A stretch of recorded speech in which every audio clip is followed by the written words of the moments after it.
Yeah. Well, Okay, yeah, we sir. I welcome Dr. shall C.P. start. Ravikumar sir to continue with his Yeah, session. yeah, yeah, Thank yeah, you. yeah. Thank you, sir. So, first of all, let us recap a little bit. So we went through, what a system on a chip is.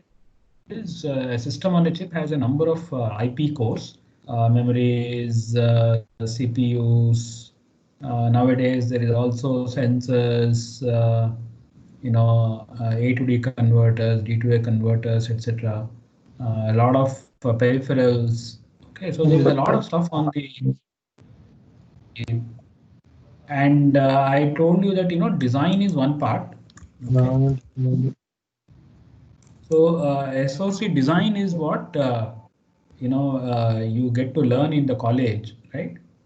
But I don't think in colleges they can teach verification, right? Many colleges may not be teaching this. Also validation and test, right? I think some colleges teach test, right? But not everybody teaches test. But there is a whole spectrum like this. Jobs are, across this spectrum, right? So you must keep that in mind. It is not true that everybody gets to be a VLSI designer, and that is a wrong perception, right? And even in design, you see there are several levels of abstraction. Some people do circuit design, right? And some people may do RTL coding, right? Using Verilog, system Verilog, etc. Right? Some people may do physical design, layout, and things like that. So jobs are in different, flavors. So unfortunately, students don't know this, and everybody is assuming that they will do some circuit design or they will do RTL coding or something like that. Not true. Okay, so different kinds of skills are required. So keep that in mind. We talked a little bit about what test benches and remember that there is a separation between verification and design. So a designer is the one who generally makes all these uh, design files. Okay, so if it's a Verilog file, it will be typically a .v file, right? And if it's a system Verilog file, it may be a .sv file. System Verilog has emerged as the industry's choice now for verification. For design purposes, they may still be using a little bit of Verilog, but I told you there is backward compatibility. System Verilog will also recognize Verilog constructs. We talked about how verification engineers create test benches. They don't really access they don't have write access to these files. They cannot touch these files. Okay. We also talked about how System Verilog has borrowed ideas from all these. Okay, it's an extension of Verilog, but it also liberally has borrowed from a lot of other languages, right? So yesterday, I believe we talked a little bit about interface, right? And I mentioned all these things. I told you what modules look like. We saw some examples, right? Module is a construct that was also present in Verilog. There is nothing new here. There is also a construct called program, uh, but I don't think people use it that much. There is not too much difference between a program and a module. You could say program and write, these test benches. See, program is the correct way to write test benches, but a lot of people simply use module. That is fine. I did talk a little bit about constraint randomization, and hopefully today we'll get to see a little bit more. We saw this example of majority voter, right? And we saw some data types, okay, and how System Verilog tries to provide better performance, right? System Verilog. I hope all of you know the difference between circuit level simulation and simulation, let us say, of a RTL. Okay, what is the difference? Let me sort of pause here and allow you to think for a minute. I want you to think about this question. Okay, the question is,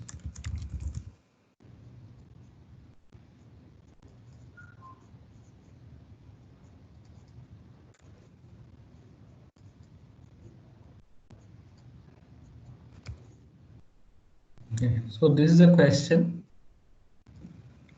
And if there is anybody who wants to answer, raise your hand and I'll give you an opportunity. Anybody wants to answer?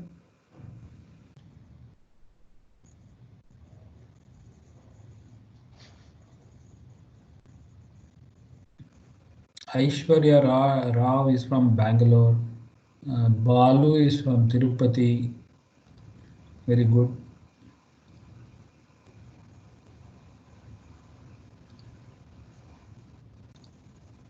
Also from Tamil Nadu. Okay, since nobody is coming forward to answer the question, so see, when we say circuit level simulation, it's also sometimes called as device level simulation. So here you have a circuit which is composed of various circuit elements like resistors, inductors, capacitors, power supplies, then some semiconductor components like diodes,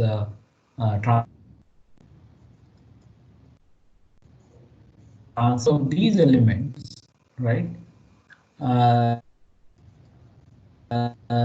The differential equations, right? So typically you will get,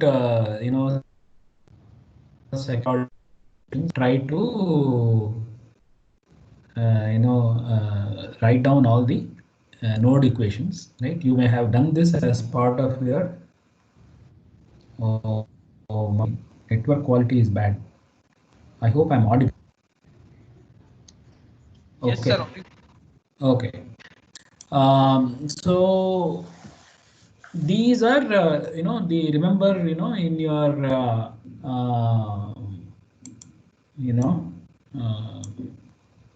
maybe this is your capacitor, and maybe there is a resistor here, right? And here is, okay, and there is maybe some supply voltage here, right? So there is a charging going on, right? Assume that there is a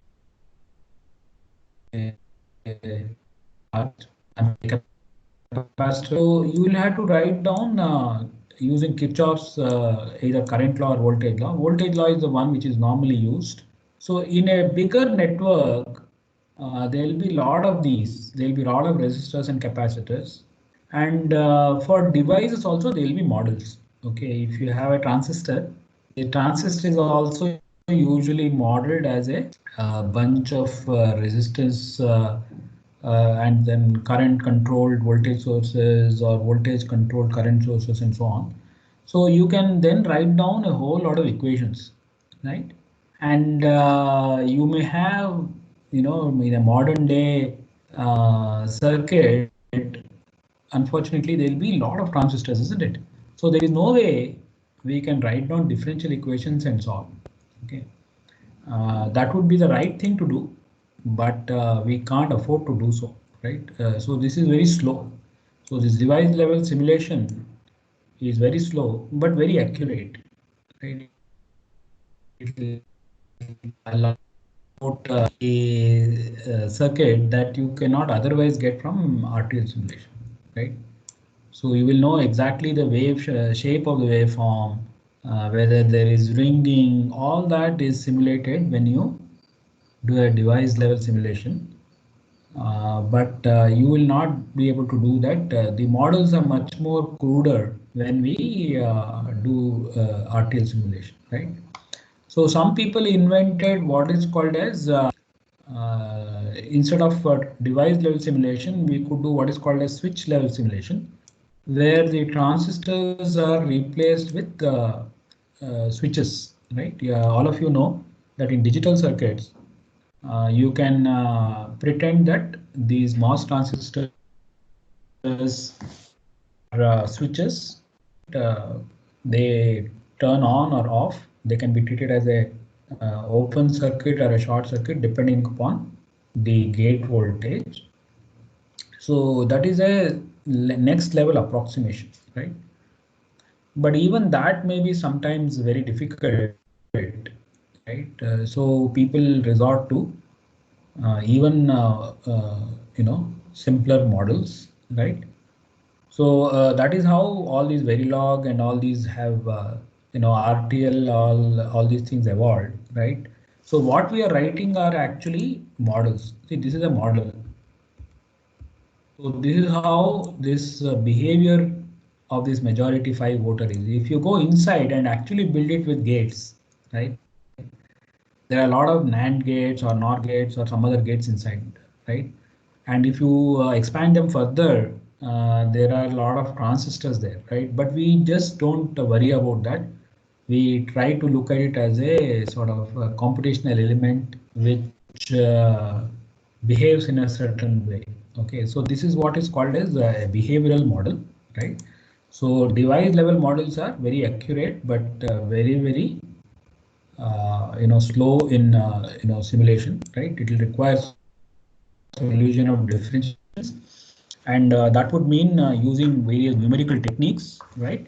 And they also have convergence problems. So when you try to use a numerical technique for device these differential equation solution, often you also get into convergence issues, and it is only used for analog circuit simulation, right? So for digital, we may not be looking for so much accuracy, right? We are only interested in the zeros and ones, right? So we go for more behavioral simulation. So simulation of this kind of a circuit, right? This will be faster. It will be faster than trying to accurately model all the gates and the transistors inside the circuit, right? So that is the reason why we have raised the level of abstraction, right? So I hope this point is clear to everybody. Yeah, and then we talked a little bit about how System Verilog provides the ability to write down multi-dimensional arrays, right? Here of integers, right? So for example, if you want to do some image processing or something like that, so you can look at the image as a array of maybe bytes, right? So such abstractions are possible. So once again, I want to emphasize that these int etc. they are only there during the simulation purpose. Okay, they do not have any hardware equivalent. Okay, so if you go back to this example here, I may have this is just for convenience. Okay, I want to simulate. Similarly, I have in this design, right? I have declared two integers, and they are only helping me in declaring the behavior of the circuit. There is, I am not implying, right? I am not implying that in order to simulate this behavior, or rather in order to recreate this behavior in hardware, I am not saying that you must have two integers called m and s, right? No, that is how a sequential circuit would behave, right? But it is not necessary for us to use a sequential circuit to realize this majority 5 circuit, right? So please have that clarity in your mind. So yeah, we also mentioned that there are structured data types, you a little bit about packed and unpacked arrays, and about interfaces and why they are required. We talked about associative arrays. This is where we stopped yesterday. To recap, an associative array is a mapping. It maps one kind of data type to another. So given an integer, you may want to get another integer, or given a real number, you may want something like that, right? I gave you the example of sign table, right? So I have created here a lookup table called sign, right? The input index will be what is called as an angle type. Okay. So angle type may be declared earlier as a type, which is nothing but maybe a 8-bit logic value. Okay, it may be an 8-bit register, right? Whereas the output, what it produces, may be a 12-bit, something like that, right? So we gave those examples. And I may have mentioned to you that, see, this is what is called object-oriented programming. Okay. So lookup is a data object. Okay, it's a data object. And on that object, we have all these procedures which you can call. Okay. Convenience that and they took these concepts to make things simple.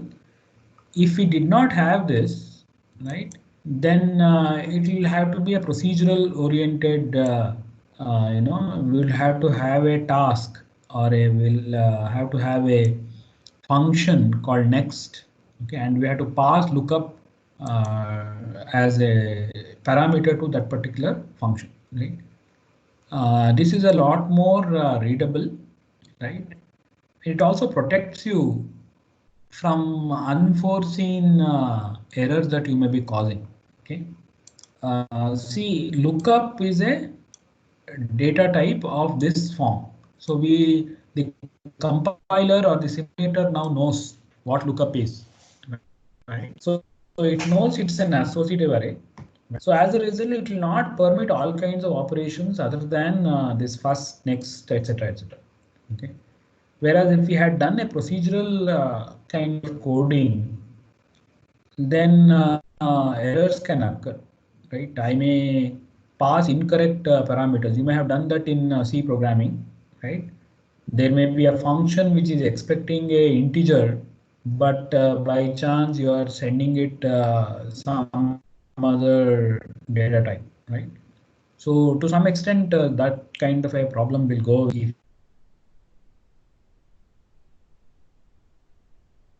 resort. I yesterday mentioned that initial statement, which is used as part of simulation. So it gets executed at the beginning when this module is instantiated. So all the initial statements get simulated at the same time. Okay.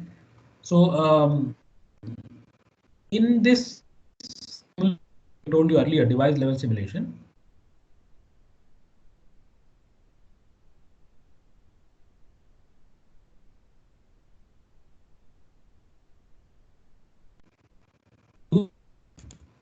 So this is something that you should know. Okay. What is an event-driven simulation? So take some circuit module. Maybe this is a gate, maybe an AND gate or something like that, right? And maybe it has several inputs.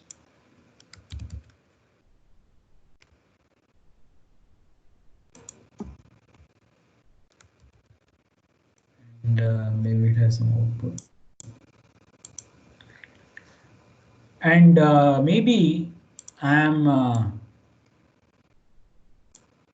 giving a input here, and other input here. Okay. These are digital signals. Okay. So I don't look at this picture and think that it is some sort of a ramp or anything like that. I can write it better maybe. So it's a pulse. Okay. When this is time 0. Okay. So this is time 0. Okay.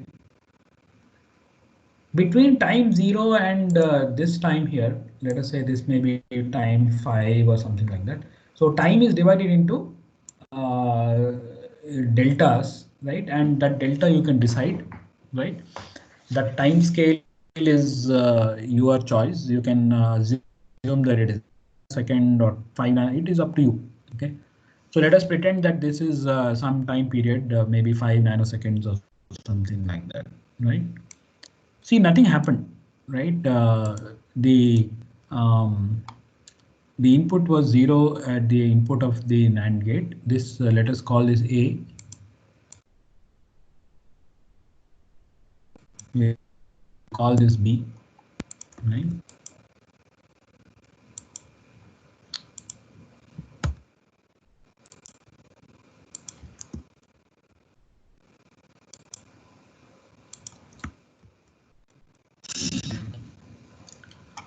By default, right, when the simulation begins, right, the inputs are in state X. Okay, so they are in this X state.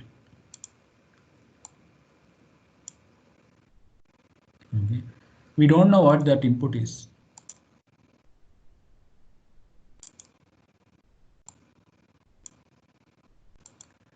So if you don't initialize these declaring, okay, or any logic data type that you're declaring, by default it will be taken to be logic the X or the unknown variable, right? And when you say initial, right, when you begin execution at initial, time is 0, right? So at time 0, if you initialize some variable, right, it will get initialized to 0. So A became 0. Let us say we have initial begin, right? And if I say A equal to 0, right, this means at time 0 I have created A equal to 0, and I can say at time 1 B equal to 1. Okay, so this is slightly later. At time 1, we are give. So these are called events. Okay, A equal to 0 is an event. Then B equal to 1 at time 1 is also another event. Right?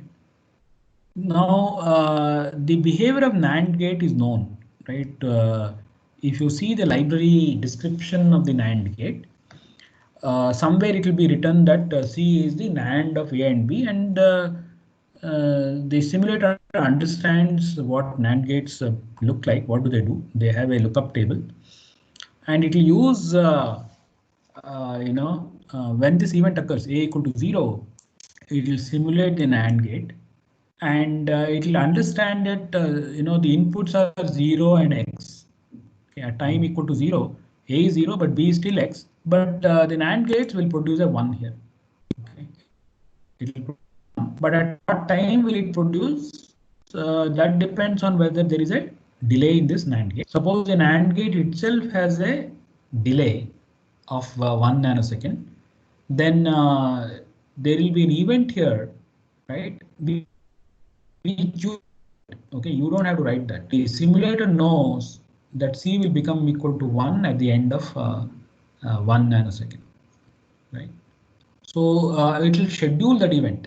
It will schedule that event at 2 nanoseconds. Okay, because No, it will schedule it at 1 nanosecond because at time t equal to 0, you changed A to 0. So C will become 1 at 1 nanosecond. I'm assuming that this gate has a 1 nanosecond delay. This t equal to 1, right? Again, the simulator will check. It is an event. So the simulator will have to see what it will do. In this example, nothing happens because A is already set to 0. So there is no event because of that, right? There is no event because of. The simulator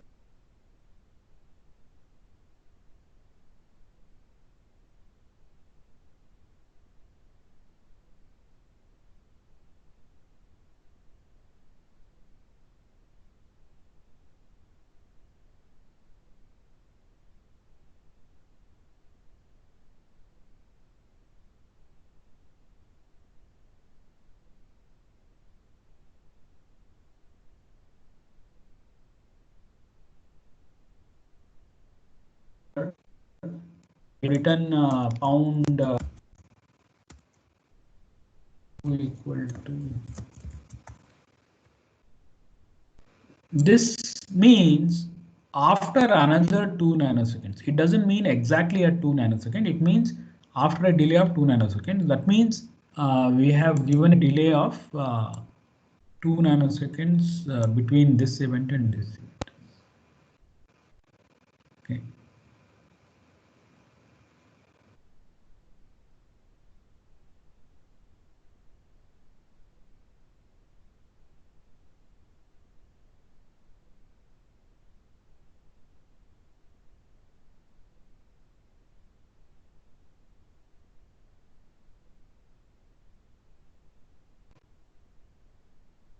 Again, the simulator knows by doing a simulation that now we have a 1 followed by, right? So as a result, output will remain 1. Meanwhile, you see, remember when this guy, oh, I missed this event. There is an event here which I have forgotten.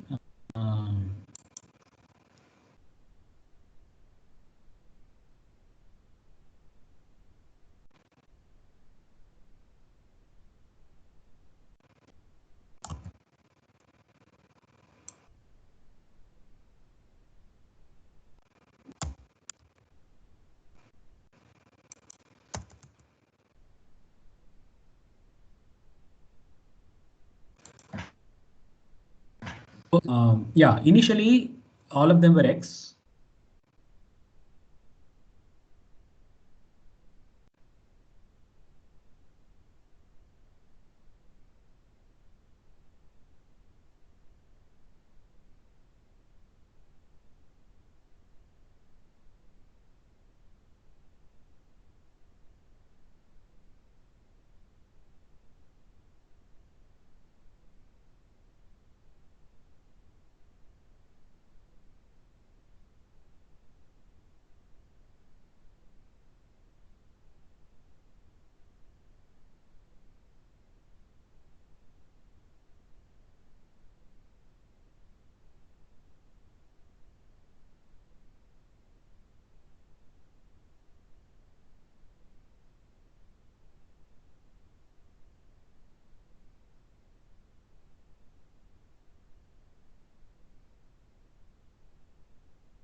I'm sorry, did you miss some part of this?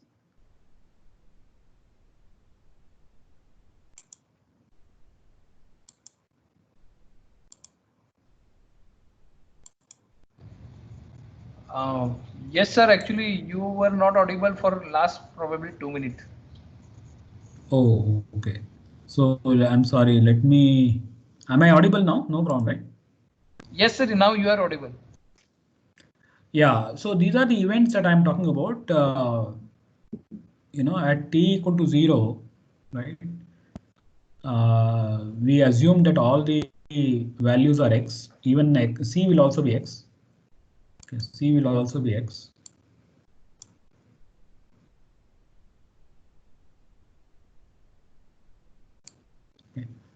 At t equal to 0, a became 0, and through simulation we know that at t equal to 1, the output c will change to 1. So we have scheduled that event. Then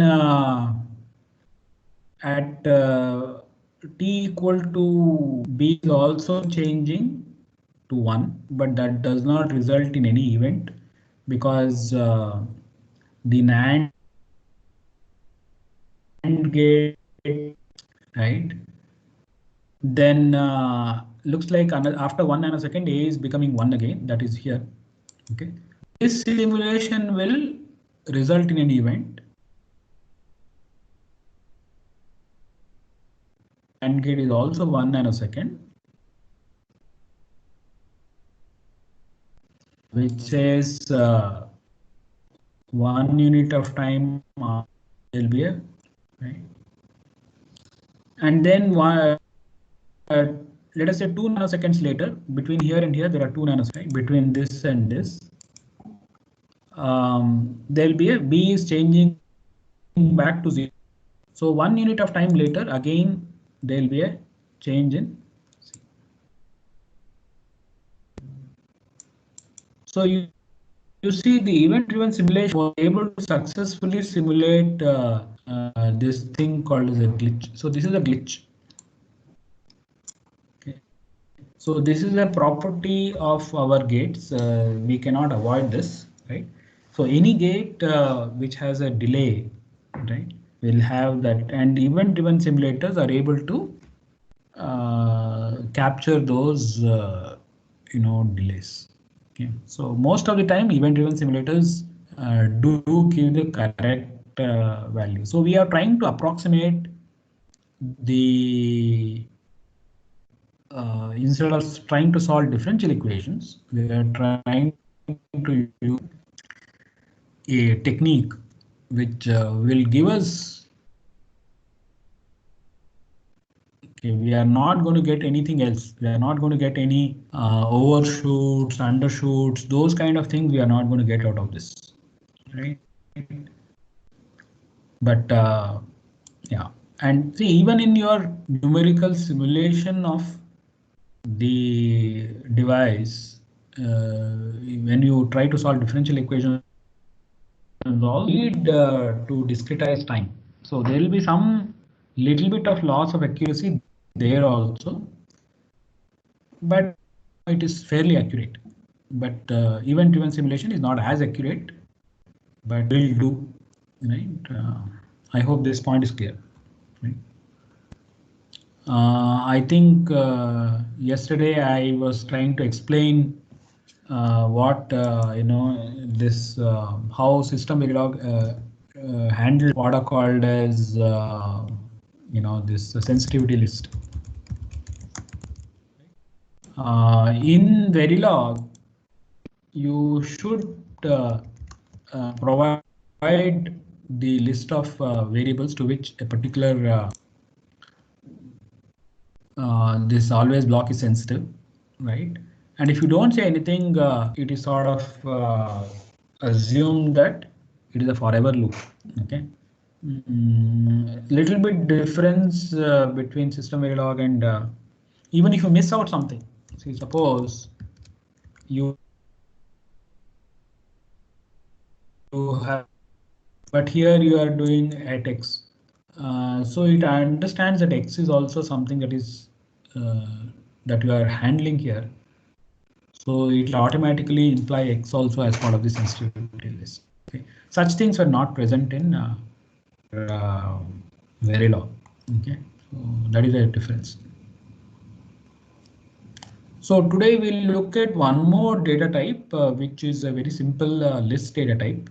Okay, they call it dynamic arrays in your system. So here is a simple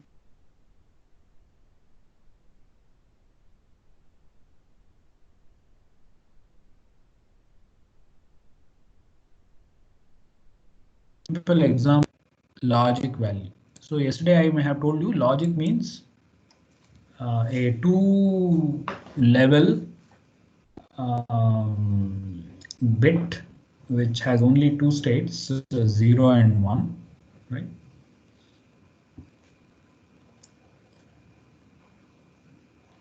Am I right? Is it logic?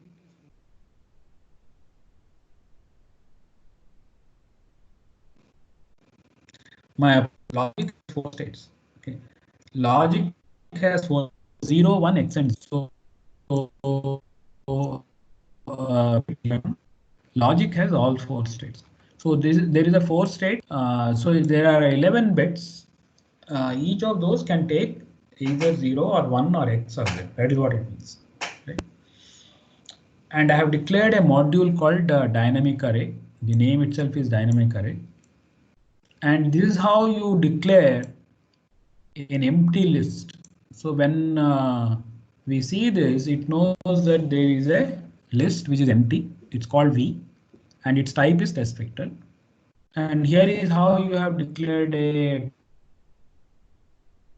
two-dimensional. Okay. Then when you want to act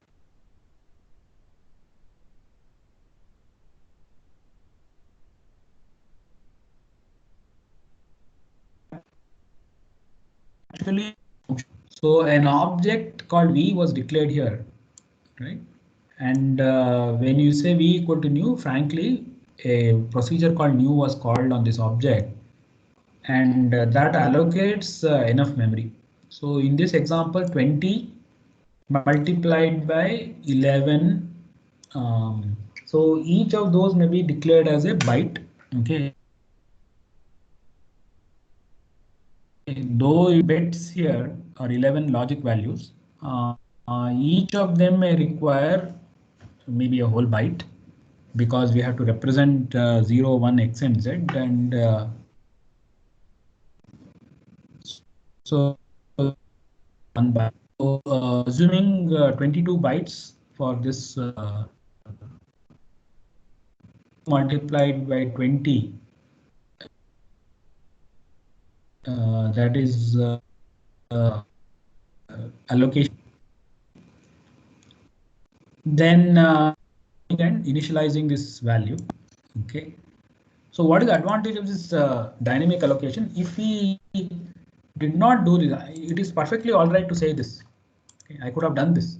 So in this case, it will be static.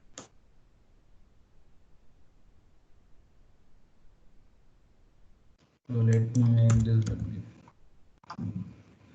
On the other hand, this no allocation at this point. So here we are doing dynamic. So this makes sense when you don't know ahead of time how big an array is, and the common thing that people tend to do is to over allocate. So even though I don't know how big that array is going to be, I can go ahead and put some large value here, 2000 or something like that, and assume that I will never have any problem. But that is wasteful in terms of memory, A, and it's also going to impact your performance. Right? So system Verilog allows this dynamic allocation so that your performance. Right? Then on that object called, okay, you can call this function called size, dot size. So if you say v dot, it will tell you it has got 20 elements. Okay. Similarly, you can declare v new equal to new2. V new has two dimensions. Okay, So on the outer dimension, I have 2 now. Okay. So it is as though I had written 2 like this. Okay. Then we are trying to now initialize vnew0 and vnew1. Okay. vnew0 has been initialized to new 10. That means we are allocating 10 elements to vnew0, right? And we are taking whatever was in v, and I have taken that value, and I'm going to, okay, it's also going to do some little bit of copying. Okay. So the initial 0 to 9 will get copied here. Then vnew1 is also being allocated to 10. Okay, so this is a 2-dimensional list. So it will somewhat look like this.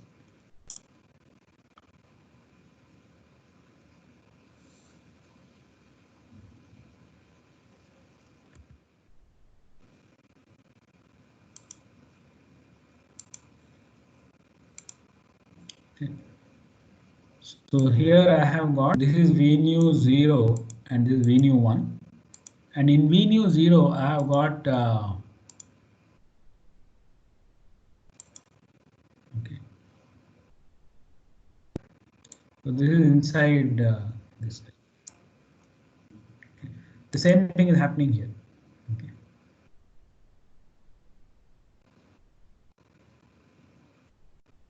So vnew 0 to 9 are getting copied here, and vnew 10 to 19 are getting copied in the next.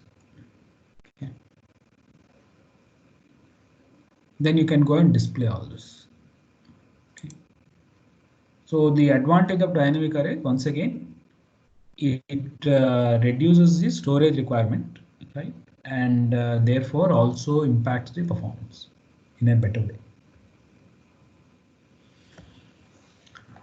Union is something that you may have already used in your C language. Okay, so the union data type is available when you want to look at the same memory in different ways.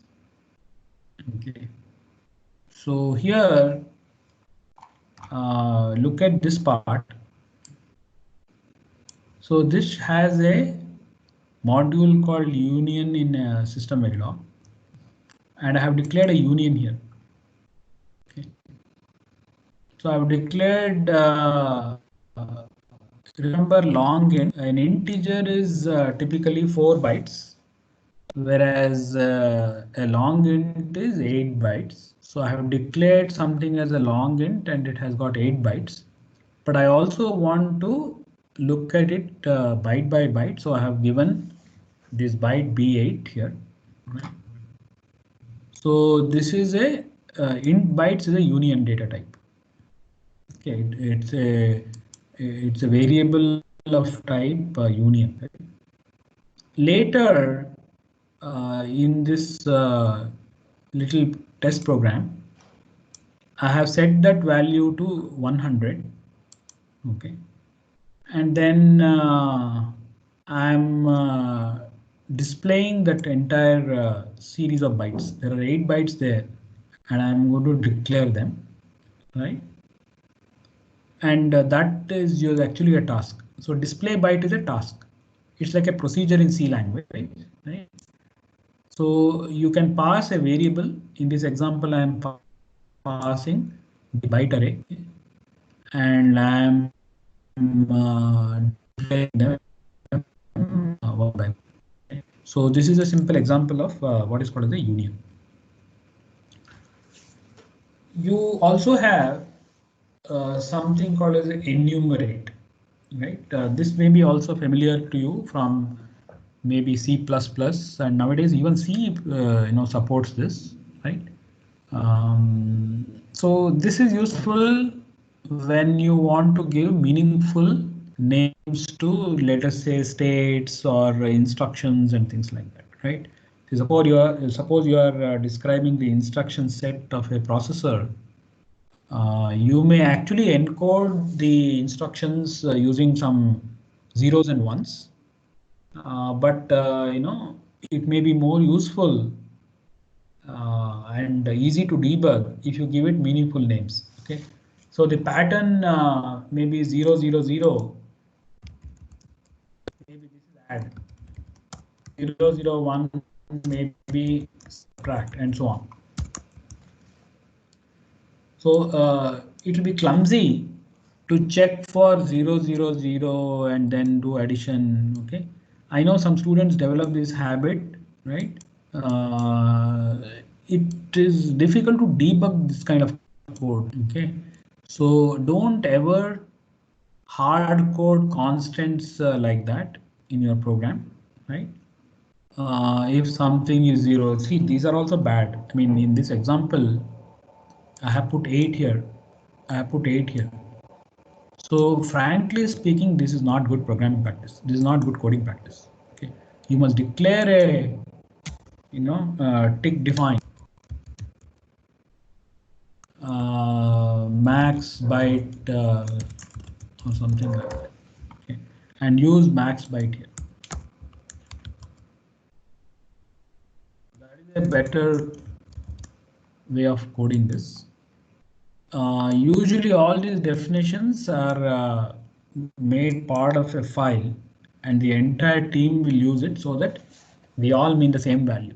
Okay, so if you become part of a team, right, and let us say everybody thinks that register has 16 bytes, right, and then you unfortunately assumed it is 8 or something like that, and you hard coded it in your Verilog code, then you have created a lot of bugs, right? So to avoid all that, you must use uh, declarations. Even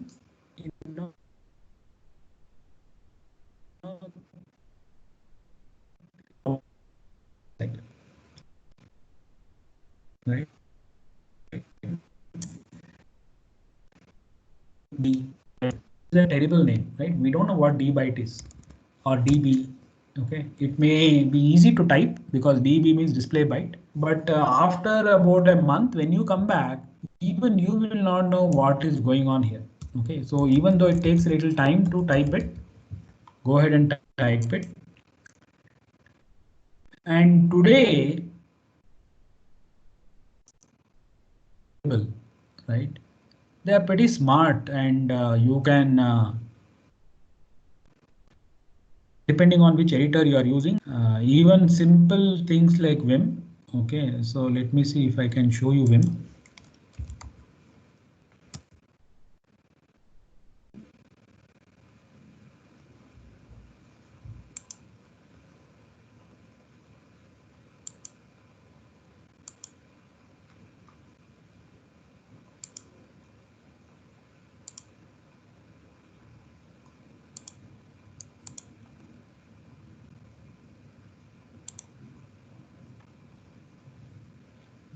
How to share, man? Here it is.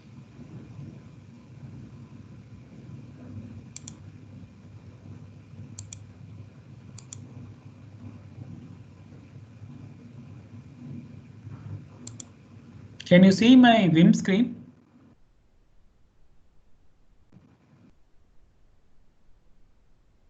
Can you see the Vim screen? Am I audible, guys?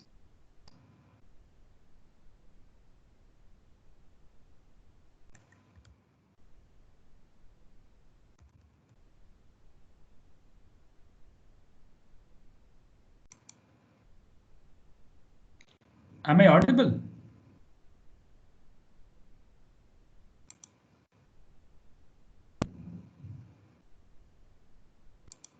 Hello? Yes, sir, you are audible, sir. Okay.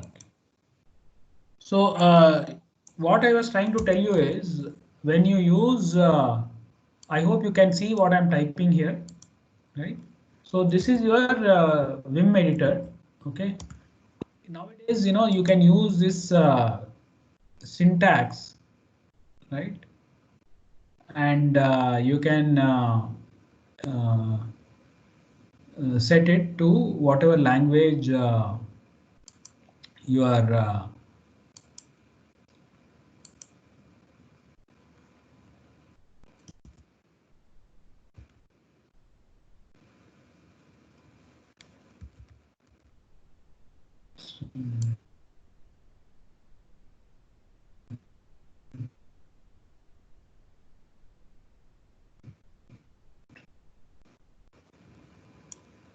see, if you have set the syntax in VI, then it will actually highlight the name of the module, etc. Okay, so suppose I call it display byte, and I can say byte v of max.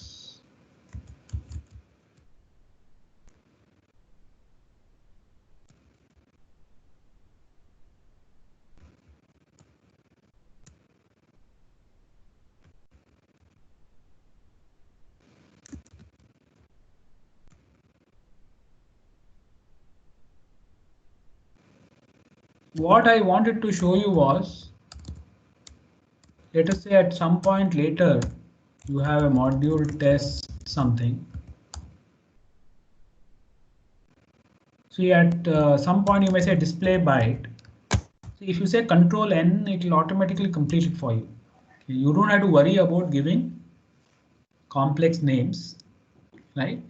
Similarly, if I wanted to say B of max, see, it will complete this for you. So don't be afraid of giving long names. Okay, that is what I was trying to. Right. See, a lot of you, right, when you start coding C programs and all that, right? Unfortunately, you are focusing so much on getting it to work, right? You stop paying attention to simple things like, the naming convention that should be given, right? Indentation. So today, the editor tools which are available, they are trying to help people through proper indentation, through all these techniques to highlight the syntax, to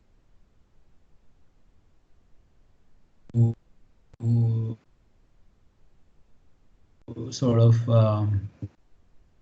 if the variable is already defined before, it will offer to complete the name of the variable for you. So intelligent editors are available, right? So take advantage of those editors and don't compromise on the quality of the code that you are writing. And this is almost mandatory in industry, right? So if you join a company and if you write code in which you have given int I, see if your code looks like this, right? Some people write like this: int d, d1, d2, right? See, it will be considered terrible, right? And you will get feedback also, right? Saying your code is unreadable, right? See, so there is a possibility that you will be asked to write some module, maybe some test bench or something like that, and then you are the only user at that point of time. You are verifying something, right? And you may have done a good job of writing the test bench, right? You may have actually uncovered some bugs, etc. So good. But let us say your job changes after some time. Maybe you get into another project, right? And you have moved on, but then that module which you had verified, it gets updated a little bit, and then they give it back to you and say, please, verify this module again, right? And now you go back to your test bench, and then you cannot make out any, what you had written, because you wrote it maybe several months earlier, and you have forgotten how that worked, right? So it is very important to create code which is easy to read. Don't try to do unnecessary tricks, etc. And use good variable names, procedure names, task names. If they are long, don't worry about it, right? It will save you a lot of time later. Okay. Any questions at this point of time? Let us see if the chat box has anything. Oh, looks like my voice is getting cut very often. Okay, audio is not clear. Bhaskar, looks like your audio, my audio is not clear.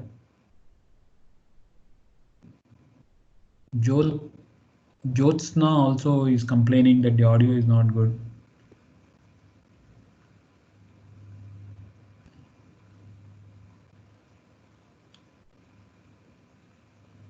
All right. Any doubts? Any doubts? Please go ahead and type in the chat box. Oh, the screen is frozen, huh?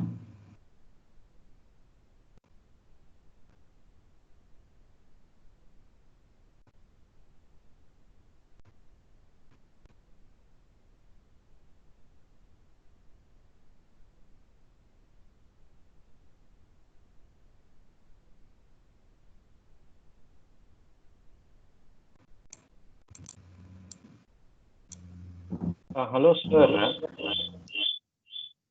It's very difficult go ahead. to the lesson because the voice is getting cut really often. Like we are unable to follow whatever you're telling. So Voice is choppy. Yeah? Oh my God. Okay. How many of you are Not having the voice?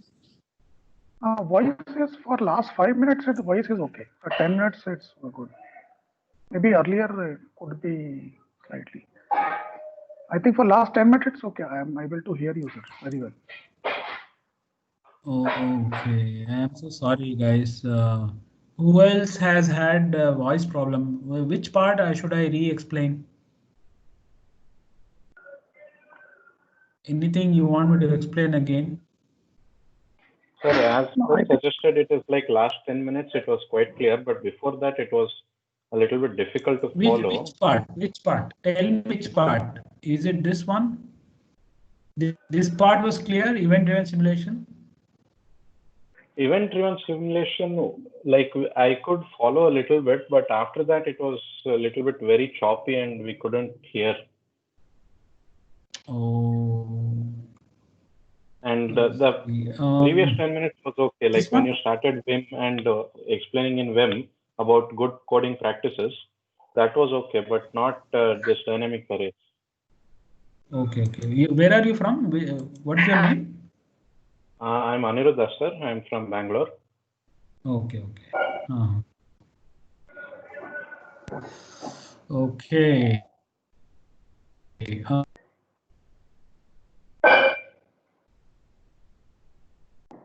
What to do?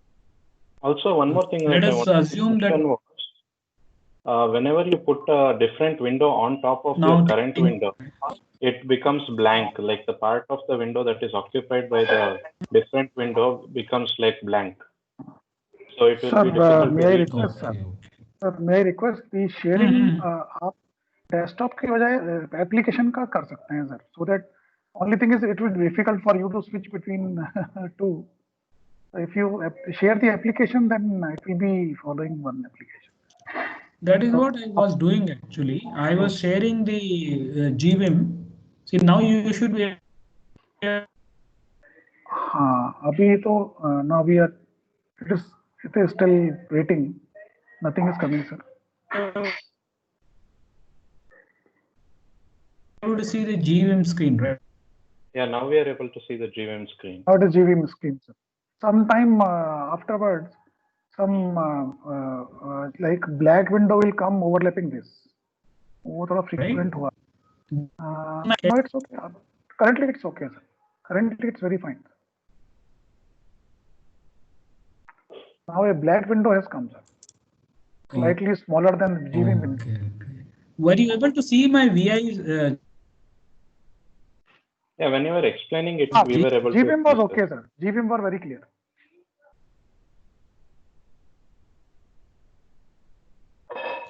Hello. Window, looks like. Sir.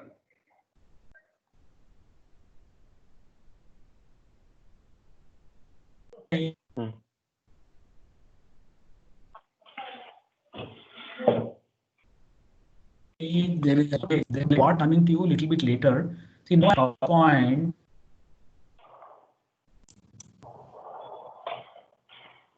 PowerPoint is very clear, like enumeration.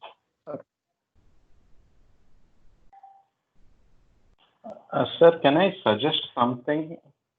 Maybe if it is possible to show the screen at a lower resolution, not at very high HD resolution, but at like something like 720p or below that, it would be easier for the internet to handle all of the data streaming.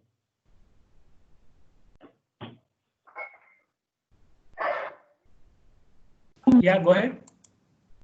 I can barely hear you guys. I know somebody is talking, but I can't hear anything. If it would be possible to show the screen at a lower resolution rather than come full HD as it is being shown right now, then the problem of the internet bandwidth will be solved. Let me see. I have not I didn't do anything. I am just using the default value. Set device settings. Enter full screen is. I didn't do anything special. Now you have shared something. It is coming as a blank black overlap on the slides. Oh. The slides are in the background. Just a minute. What did I do? Slightly. Now it has gone.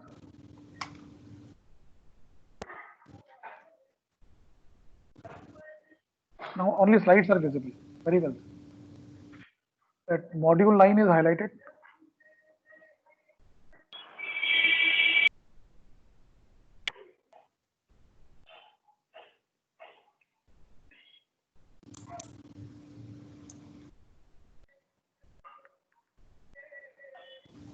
Let us do just wait. Now, do you see the slide which has the no, sir. enumerate on top? Earlier it was there, sir. Abhi shayad nahi aa raha. There is a delay in our. Sir. Sir, fortunately, we are also observing in our student bandwidth in our studio. वहाँ पे कोई disturbance नहीं आ रहा था. वो बहुत perfect audio सब कुछ ठीक आ रहा है. It is, I think, both ways. Recipient network also is a weak. Yeah. So somewhere or the other there is a problem. Sir. Yeah. Enumerate, right? So use this technique to make the code more readable, right? The dynamic arrays, they also have the queue data type, okay? And this is how you create a queue. Okay? The only difference between the two is that you put this dollar symbol in between. Okay? So to create an empty list of strings, you will have to say string, give it a name, and then give this dollar, right? So I could create a list of anything. I can say int q. Okay. I can say logic 10 to 1.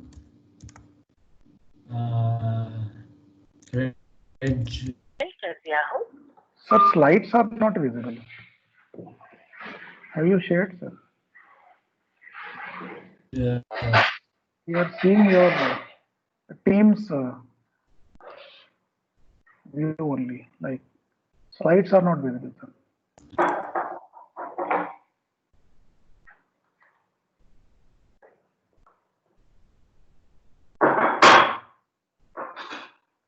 Sir, if you like, you can mail slides. We can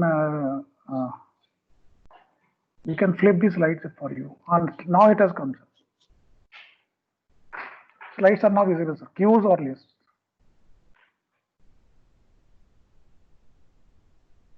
No, just there is a little delay. Okay. See, because of the delay, there is a lot of confusion. Yeah. But now the slides are visible, sir. Queues, lists.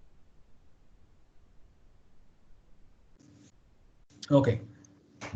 So I have given you two examples in the beginning of a queue. The int queue is a queue of integers, right? And the dollar symbol is required for you to declare an empty queue. Similarly, reg file is a queue of 10-bit registers. Okay.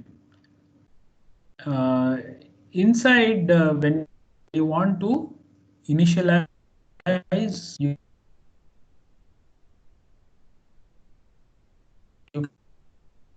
can use this syntax.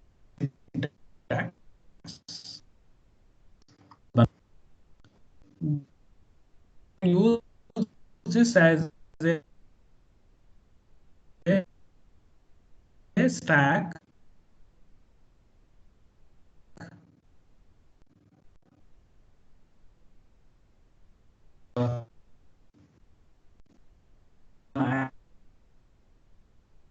add an element at the end of this.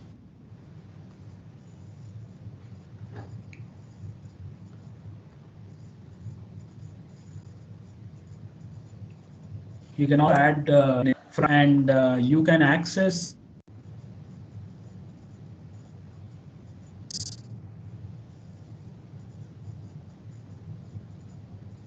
the. Hello, sorry to interrupt. The voice is breaking intermittently.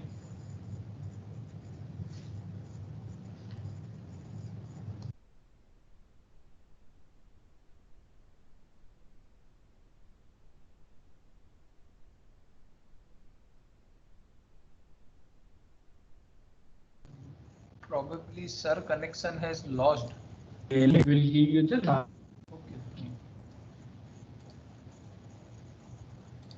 You don't have to. Huh?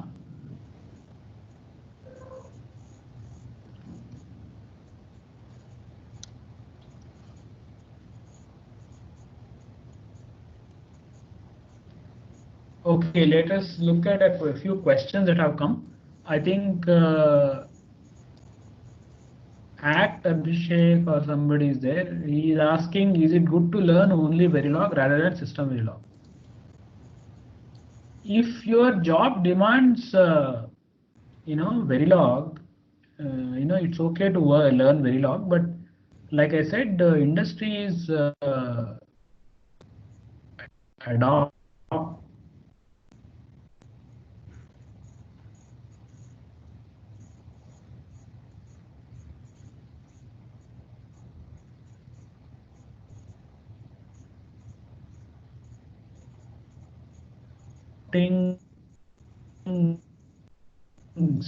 System Verilog. System Verilog is not new. So industries have now begun to adopt System Verilog in a big way. So please go ahead and learn System Verilog, because it is something that I think, sir, voice is not continuous. Users today. Verilog is also.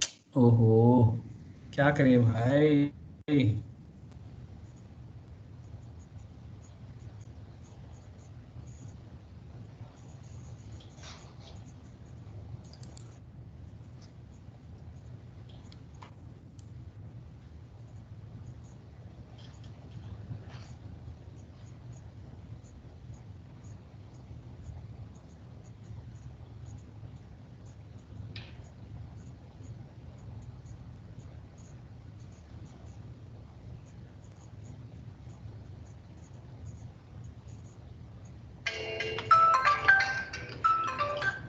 Hello, हाँ, मेरी आवाज अभी आ रही है? यार, तो उस time पे क्यों नहीं आ रही है, पता नहीं। उस टाइम मेरी आवाज किसी को नहीं आ रही है, अभी आ रही है। Now I can hear you guys. Can you hear me? Yes, sir, we can hear you.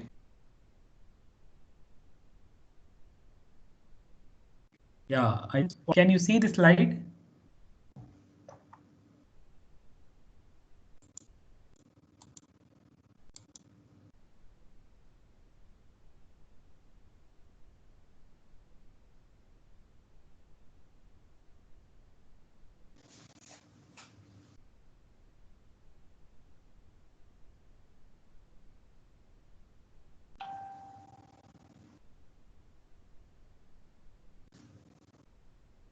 Can you see the slides?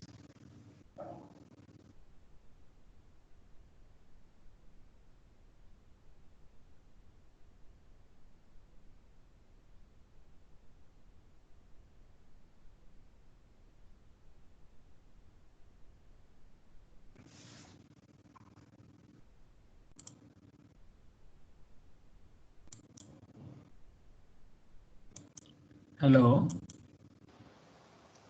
Hello. I think slides are visible, somebody is saying. Bhaskar, yes, sir. Sir, you can share the slides with the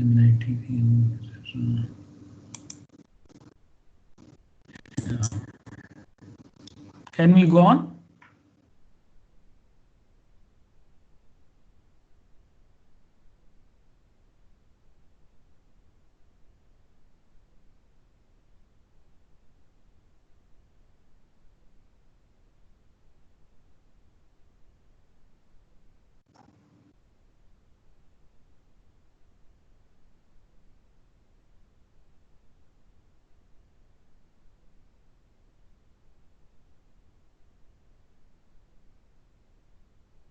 Hello.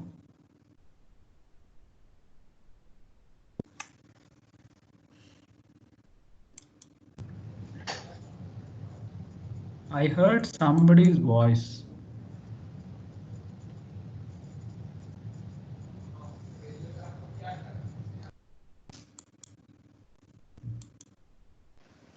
Hello.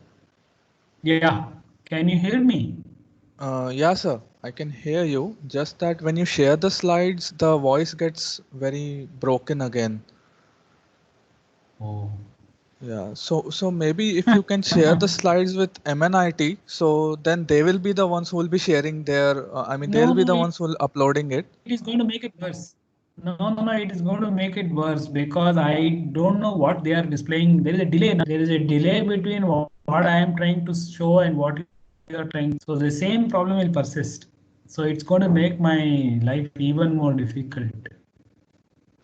I think they have a very good connection so far, so it won't be. It will be better, sir. No, but I should be synchronized with them. No, you understand. I should be able to synchronize with them. They may have a very good connection, but we should all be synchronized with one another. Yeah.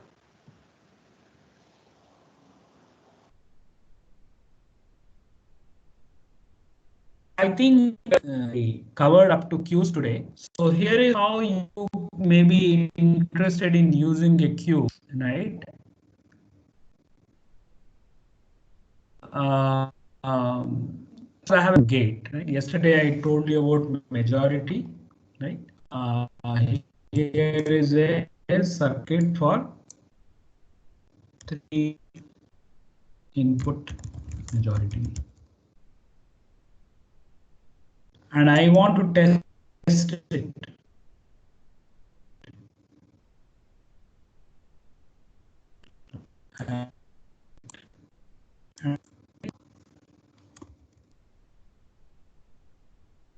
Now,